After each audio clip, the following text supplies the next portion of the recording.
Hi, welcome to my channel. I'm Miranda and this is my January wrap up. Grab your beverage of choice, get comfortable as we tour bookstores, book hauls, and book reviews. So we're on our way to Astoria to visit my mother-in-law. I thought I would bring you all along with me. It's such a beautiful winter's day. This is the Godfather's Book Cafe. They have new and used books. The video clips I got were not good, and I was more likely to make you all seasick. I'm not used to doing these long form vlogs, and it wasn't good. So this is what you get. It's a wonderful store, though. I really love coming here every time I'm in Astoria. This is located in downtown Astoria. This is Lucy's Books. It is also located in downtown Astoria, and it has a really cute Doctor Who phone booth, which I didn't get a good clip of, but this place is so much fun. Seaside Beach is looking so nice today. Beach Books is located in Seaside, which is very close to Astoria. I love coming here. It's so cute. Everyone is so nice here. I picked up 4 books in the month of January. The first one is called The Banned Bookshop of Maggie Banks by Shauna Robinson. So essentially, this is about a woman who goes to help her friend with her bookstore. And this small town is resistant to change and wants only to sell the same typical books. So she starts an underground bookstore. I'm really excited to read this and I hope to pick it up in February. The next one I picked up was Four Ruined Realms by Corland. And I got this from Beach Books, which is I got this really cute bookmark, and that was a store in Seaside, Oregon. And this is the second book in a series of 5 thieves who plot to overthrow the emperor. The next book was Onyx Storm by Rebecca Yarros. And at this point, I have not read it. Please don't put any spoilers in the comments. I'm a little bit scared. I want to wait, but also I don't want to be ruined by spoilers because that's what happened with the second book. And finally, the last book I picked up from Book of the Month, Babylonia by Costanza Casati. And this has, it gives me Cleopatra vibes with a woman who is a prophet and becomes queen, and there's gods and political intrigue. I'm very excited to pick this up soon. The first book I picked up for the month of January was Iron Flame by Rebecca Yarros. This was a decent second book in a series. It progressed the story like it should. I enjoyed my time with it. Yes, there was some squabbling, but for me, it didn't decrease my enjoyment of the story. If anything, it made the characters seem more realistic, as Violet is under a lot of stress. Her world is changing rapidly. So the fact that she would be annoyed at certain people makes sense to me. When I'm stressed, I pick petty fights, and so I liked her even more for that. I enjoyed the new characters, the new dynamics that came into play, and I do look forward to picking up the third book at some point. What did you think about Iron Flame. Did you think it was a good second book? As I said before, I think it did what it needed to do. The next book I read was Inheritance by Nora Roberts. I picked this up through Libby. Libby is a free app where you can access all kinds of digital resources through your library. So ebooks, audiobooks, and some other things that I don't know about. Anyway, the book. This is about Sonia, and Sonia randomly inherits this estate, and she has to move to Maine.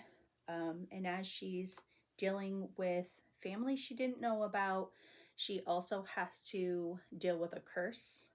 There are ghosts and romance, and I had a good time.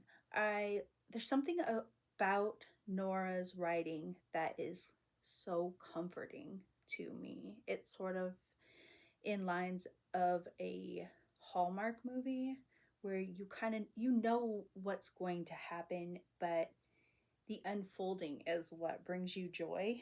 And then I picked up Five Broken Blades by Mike Corland. This is about five unruly characters. They're thieves, assassins, just they all have their own motivations for coming together to plot to kill the emperor. Not just overthrow him, they want to kill him. I almost DNF'd this in like 50 pages in, and it wasn't because it was bad, it was just because every chapter was a new character, and that is a lot of point of views to get into. So I suggest giving it some time, doing some longer reads to be invested into the characters and why they would band together to do this task, right? I did love it. I gave it 5 stars. And what I loved the most is that even though you are rooting for them to succeed, you know that you can't trust them. You get the sense that somebody is not being honest, and that there's more to this story than what you're given. You know it. You can feel it. You see hints of it, but yet you can't put it down. I loved it so much, and I cannot wait to dive into the second one. The next book I picked up is called Race the Sands by Sarah Beth Durst. This is a standalone fantasy taking place in a desert world where reincarnation can create these vile beasts based on how you acted in your past life. If you were bad, you could turn into a horrible creature. And these creatures are raced against each other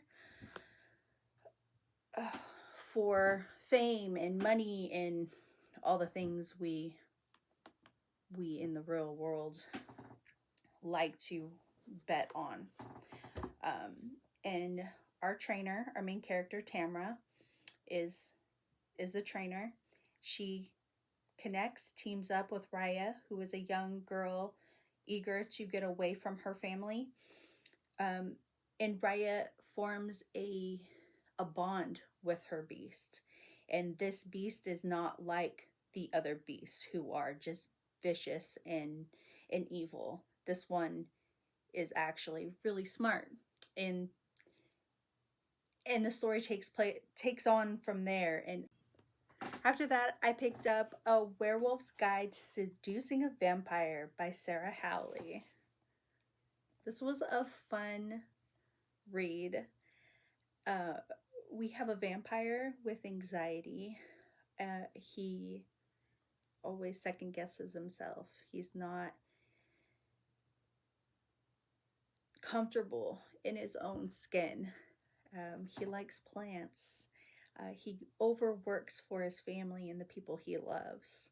and he one night drunkenly orders a stone that's supposed to turn into a woman, and he is lonely, and the shipment comes and it's this vampire, and he now is bonded to her. He owns her. And he hates that he owns her. Um, and they forge a friendship, they forge a romance. It's a lot of fun. I loved all the books in this series. You should pick it up. After that, I read The Risk by St. Abbey. This was on KU, and I've been really interested in this series. I've heard a lot of people talk about it. So this is about someone who is a serial killer. But she has a very specific purpose in who she's after and why. It's more of a story of revenge. And upon going out to commit these murders, she actually runs into the FBI agent who is on this case, and she accidentally forges a relationship with him. It wasn't as dark as I had expected. I suspect it will get more curious, more risque as the story goes on, but I enjoyed it. Next, I read A Grandmother Begins the Story by Michelle Porter. This covers several generations of Indigenous women and the struggles they have went through to feel seen, heard, loved, the mistakes they made along the way, and how those actions affect the generation ahead of them. This actually made me cry. I connected to this so much because I was able to see people in my own life and how they made bad decisions, but it didn't mean that those decisions were because of me. Their actions weren't because they didn't love me. They were just doing the best they could with what they had. This story affected me so deeply, and I I love that Michelle was able to really capture why people do things, and how it's not because